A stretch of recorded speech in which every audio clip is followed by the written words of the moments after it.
আমি এখানে বাদামের পেস্ট দিলাম রোস্টের জন্য। কিশমিশ বাদাম এগুলো দিয়ে পেস্ট করে নিলাম। এখন আমি এগুলো কষাবো।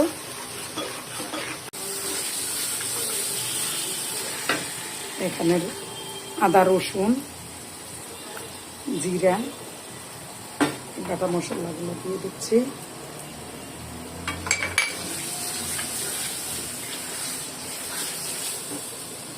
এখানে ধনিয়ার গুঁড়া মরিচের গুঁড়া,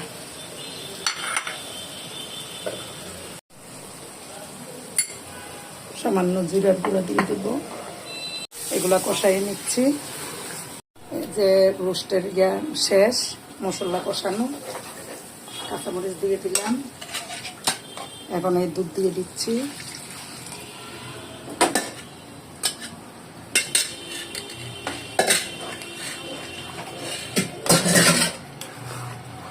অনেকে টক দই দেয়, আমি একটু লেবুর রস দিব। আমার হাতে এখন টক দই নাই, সেজন্য লেবুর রসটা দিব দুধের মধ্যে। আমি এক এক করে রোস্টের ইয়াগুলো দিয়ে দিচ্ছি।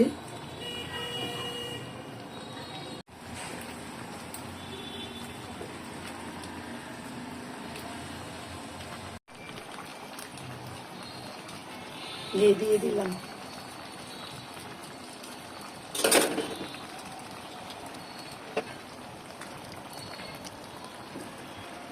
রোস্টের মশলা দিচ্ছি,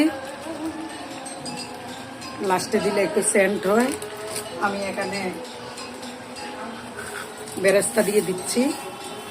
বেরেস্তার ভিতরে যা আছে খুবই সুন্দর আসছে।